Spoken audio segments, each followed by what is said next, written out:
Can you really replace that gas-powered lawnmower and leaf blower with an electric one that will do the job? Well, I think we're going to find out tonight. I'd like to introduce Pat Lewis, owner of Clean Air Lawn Care of Boston, who's out of Chelmsford, Mass. He's been mowing the way to a cleaner, quieter, and greener lawn and wants to show us how it can be done. So thank you, Pat. You want to Thank you, Debbie. take it away? So I am Pat, and I started an all-electric lawn care company coming up on 4 years ago. I actually purchased my first electric equipment about 4 years before that. I worked for local landscapers. I had not had a business yet, but I decided to bring in my electric weed whacker and electric blower into work to use when it was appropriate, and it avoided myself having to deal with the gas and the emissions, especially when we were doing fall cleanups and stuff, and not as much power was needed. And it worked out well. And I was starting on the path to wanting to have my own business in this way, but I was taking small steps towards that. And when I finally did start my business 4 years ago, I did start with just an electric push mower, and was able to grow my business to a substantial one-man operation with just that setup.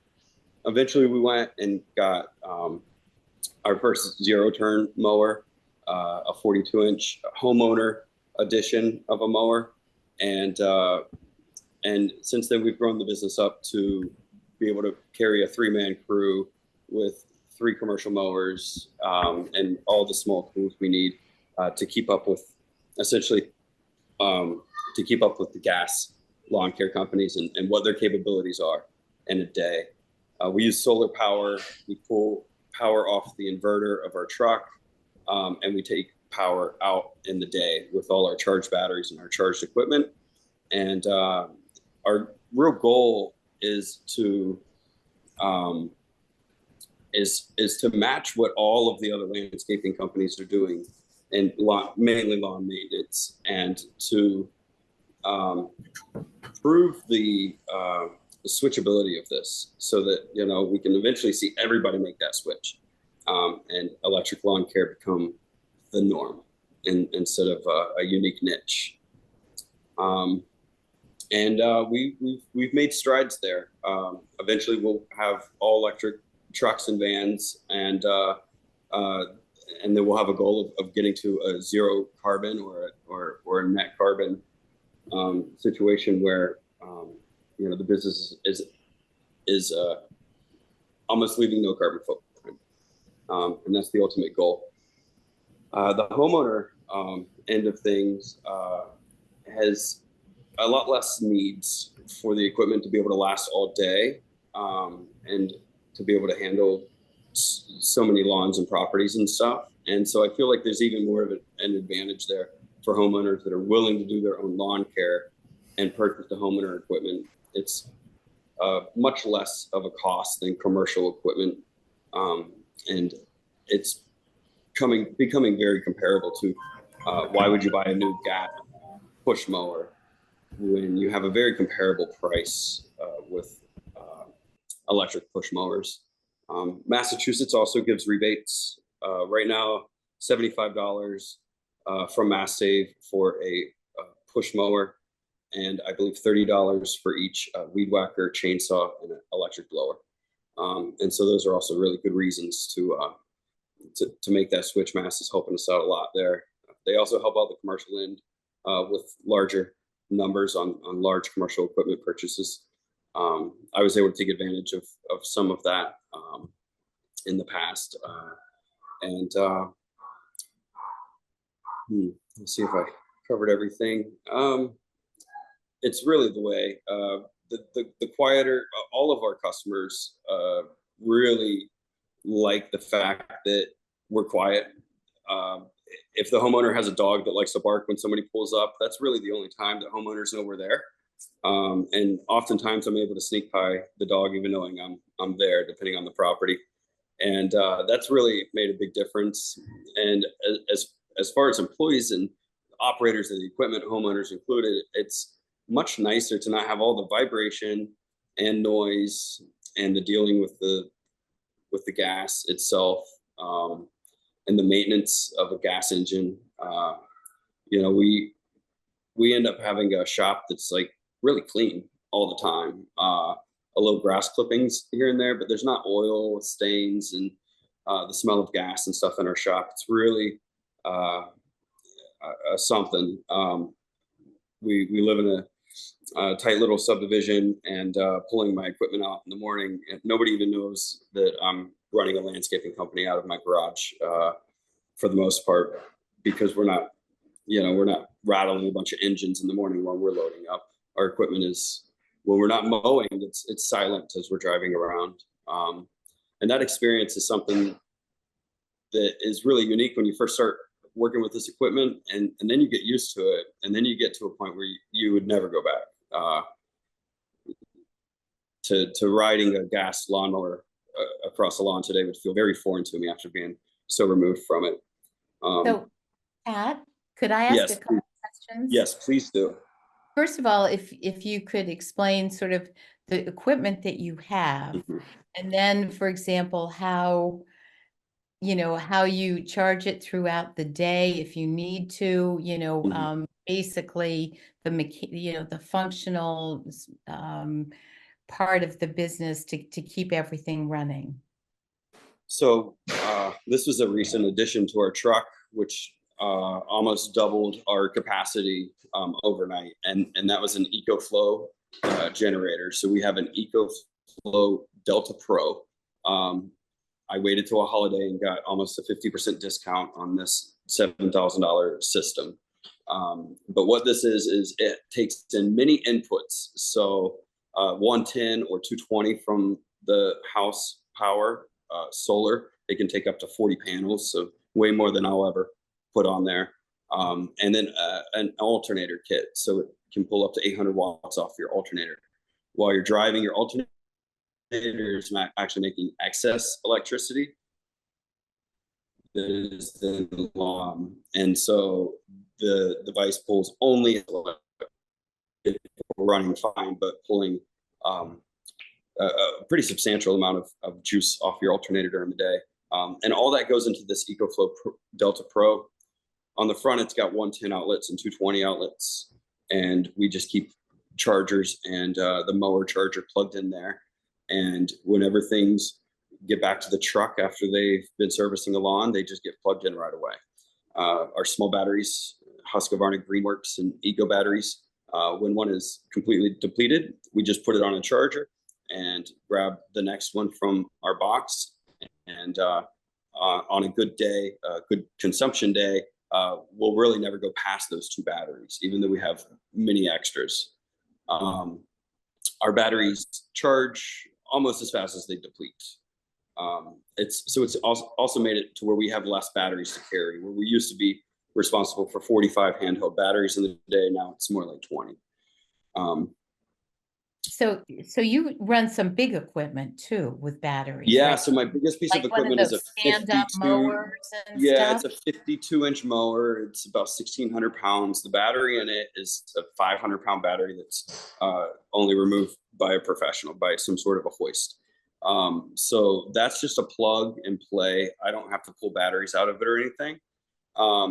And that machine uses a lot of electricity. And so when we put it on the truck, it was a problem because it was such a hog of our power. And that's why we needed to add this EcoFlow. The Eco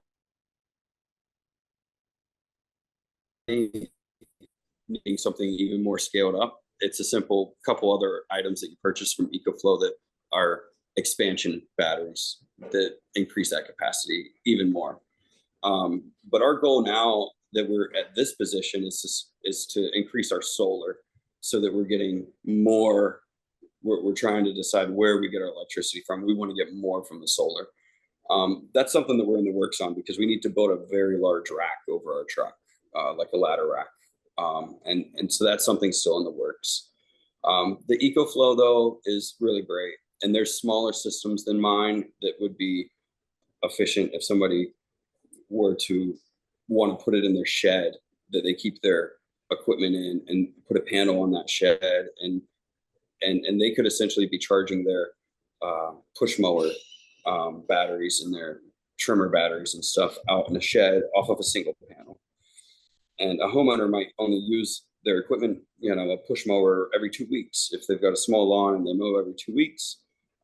In that 2 weeks, that small 100-watt kind of minimum size panel would be able to juice up all of their batteries. So I think EcoFlow is one of the companies to look at. There's others as well, but it's the one that Clean Air has decided to go forth with. So you're running, like a big stand-up mower, out of the truck, along with what other kind of along with 2 weed whackers are always on the truck, 2 blowers are always in the truck, and then typically 1 Ego push mower is on the truck, sometimes 2. But yeah, we have the rider and then 2 of all the small tools.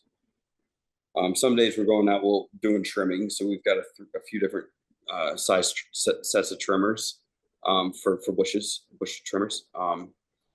And we have some auxiliary tools that don't get used much, like the chainsaw. We have a really good chainsaw from Steel, but in our work, it doesn't get used very much. Fall time when there's a lot of storms and stuff like that, and that thing runs really.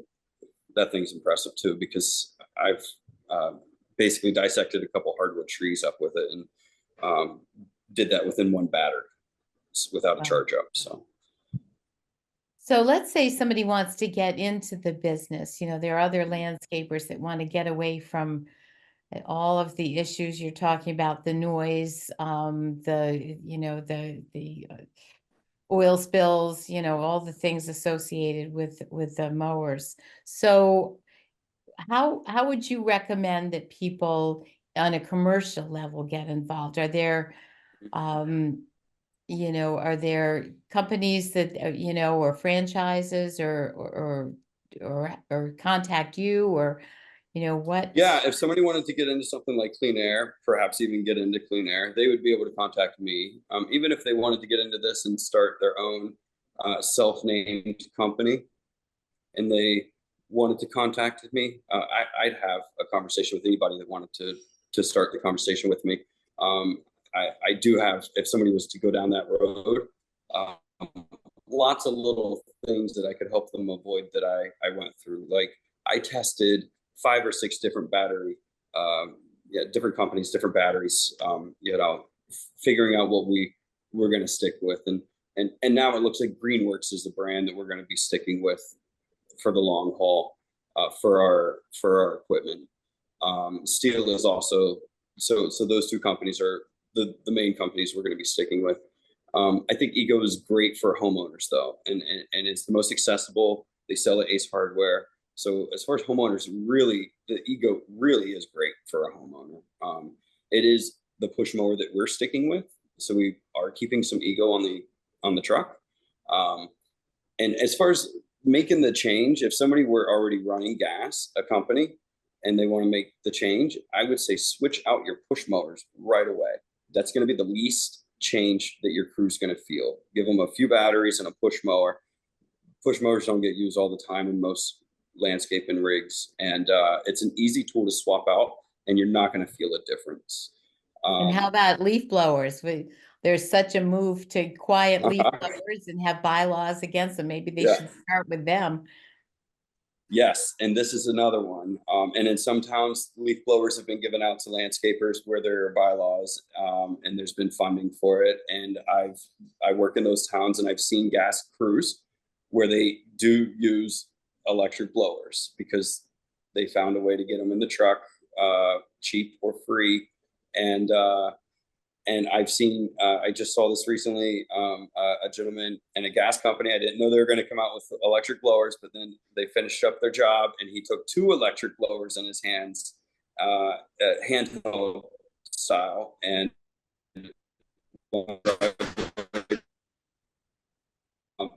I got probably from the same township. And and this is also how I operate them, is I will handle 2 blowers at a time sometimes. So the commercial guys need to kind of understand that you may do this at times.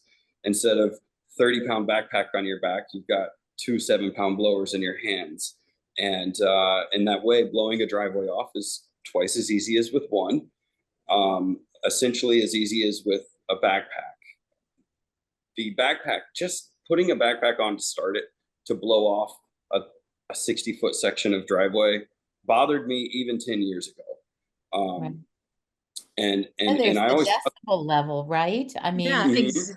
that's a biggie, right? And I wanted to ask Patrick, so are most of your new customers people that are just like worry about the environment, or are they people that live in towns and cities that have I I high, would say low thresholds of there's a decibel? mix. And at times of my business, it felt like the mix was going to 90-10, but it might be close to 50-50. A lot of folks find me because I work really hard on making sure my Google's working and stuff like this. And they don't realize that I'm electric right away. They give me a call, I get them a number quick. Um, we solve their solution fast, and that's why they hire us. And then they realize that they just hired an electric lawn care company. Some people hire me for organic fertilizer, and they think that that's all we do, because maybe they're not browsing my whole website. And then, they find out that they don't need, find out that we have electric lawnmowers. And so it's a total mix. It really is. Yeah, but what But surprised me, even if there was no benefit to the niche, I would still operate this way. Even if there was no desire in the community for this, I'd still want to operate this way, because I started this, almost a decade ago. This decision to create this operation almost a decade ago. And once I started using an electric weed whacker, it was an Echo weed whacker, and it was built just like the gas one, same chassis and everything, same RPMs and everything. And I was sold right there. right? But your tailwind, I had such a benefit.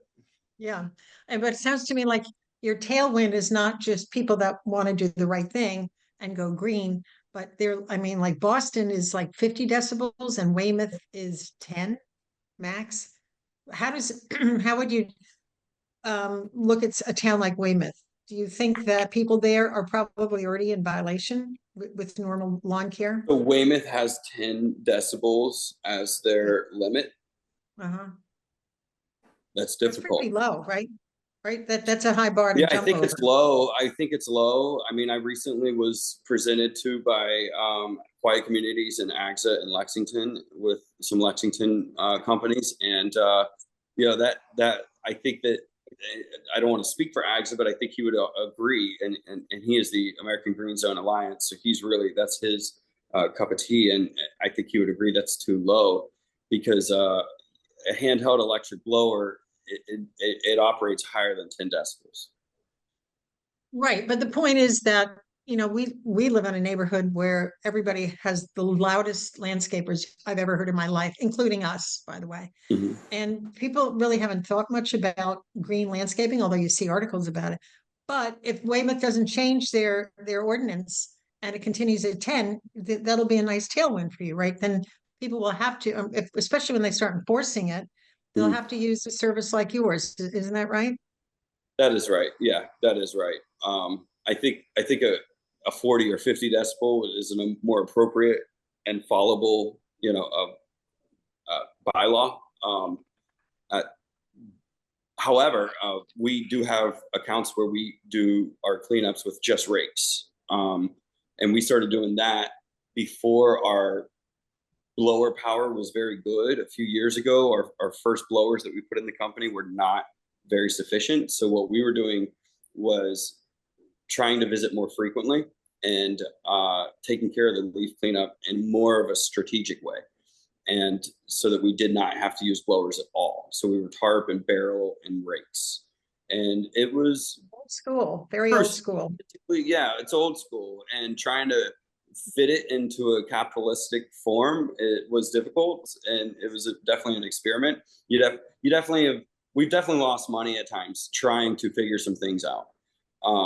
And, you know, or if you could think of it as volunteering to do some lawn work for folks, because there's not profit being made when you're trying to experiment and you're finding dead ends. But the old school way does work. I think that an invisible part of the thing for commercial guys is if your pricing is already way wrong now as a gas company and you try to make the switch, you're going to have way more pain than if your profit structure and your pay structure is set up differently. I mean, we're paying people differently than almost anybody around too. My guys are making $30 to $40 an hour working for Clean Air, and we do that because everything's on a bonus structure. And so these are other ways that we're kind of different that I think these ways assist in moving into the new way of electric lawn mowing, you know, and electric lawn care. It's kind of a reshaping of the whole operation. So can I ask if I were, you know, a commercial landscaper and I was interested in this, is there a electric counterpart for almost every bit of equipment that I would have? I mean, I'm talking about, you know, the different kinds of mowers. I see the guys on the stand-up ones, and then they have, you know, they ride them off, and, you know, some of them have riding mowers and things like that. So are there counterparts that can work for all their different There are. methods? Yeah, there are. There are certain scenarios where you may see like you know, companies that we particularly run stand-on aerators during one part of the year where we aerate all of our lawns that are on that list, and it is a gas machine, and so we haven't had a company actually make a stand-on aerator in an electric form yet. But what we're looking at doing next year with our aerating operation is there's actually a tool that can go to the back of our electric mower where the operator steps back and stands on a aerator mechanism, and his body weight operates the machine. So there are alternatives that are something maybe a little less efficient, you know, and that's just the way it is. We're going to choose slightly less efficient and new styles of doing stuff until we get all of the gas out of our operation. As far as just lawn mowing, weed whacking, blowing off, hedge trimming, those services can completely be electric on all scales, and that is real right now. Wow. So, well, thank you. Does anybody have any other questions? I think, you know, you've convinced me, if I were a commercial landscaper, to look into this, at least ease into it. But there's almost no reason to be having, you know, like some of this noisy equipment. You can also convert one crew. If you're a company out there that's got multiple crews, convert one crew. There is some companies that have done that. And in that way, you get to give your customer a choice. Do you want the electric crew? And you can maybe upcharge that 10%, and you can start building your electric crew. And maybe one day you eventually switch everybody over in your company. You know, that's just an idea. I started from scratch as electric, so that was an advantage I had out of the gate. But I do have confidence, and I want to see companies make the switch. I'm eagerly waiting to see all the companies make the switch. Hey, Patrick, I have a couple of questions. One is, do you see any competition? And also, it looks like you all only serve the Boston area and the northern suburbs. Is that right? You don't come to the south. So we are out of Chelmsford, and we serve, our big towns are Chelmsford, Westford, Carlisle, but we serve all the way down to Lexington. We want to serve further. We've tried to serve further and had to back it up because, you know, some of the most successful companies around are working out of one or two towns, and part of their success is that. So So we've learned our lesson there, and as soon as we get a chance to really expand, we are going to expand large. Now, there is a location in Western Mass that operates out of Hatfield. It's also very small, almost one-man operation. And competition, yes. I am actually planning on having lunch with a few of my competition right now. So I've lined up all my competitions. We've become a bit of pals, and we haven't learned much from each other yet. Some are ahead of others. I'm certainly not in first. I might even be in last, but yeah, there's less than half a dozen of us with a prominent existence in Eastern Massachusetts, and I hope to keep a connection with these guys, have lunch with them soon, and really see if there's reason for us to continue like meeting and talking and kind of evolving together. We all kind of have separate territories, so there's a little overlap here and there.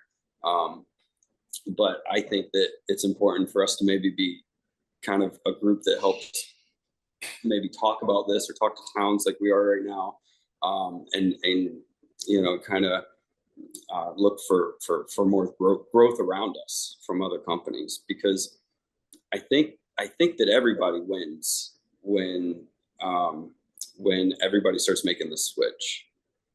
Wow. Well, thank you. That was really informative.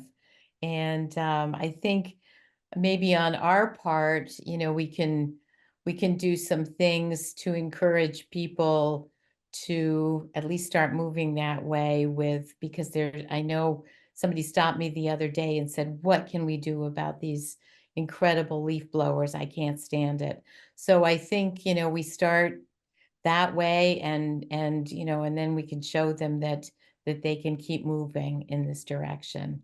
And I can't thank you enough, and I'm really glad to hear that, you know, after trial and error, that you are finding it successful, and that you said you wouldn't go back. And I think that says it all. So thank you. Thank you, Debbie.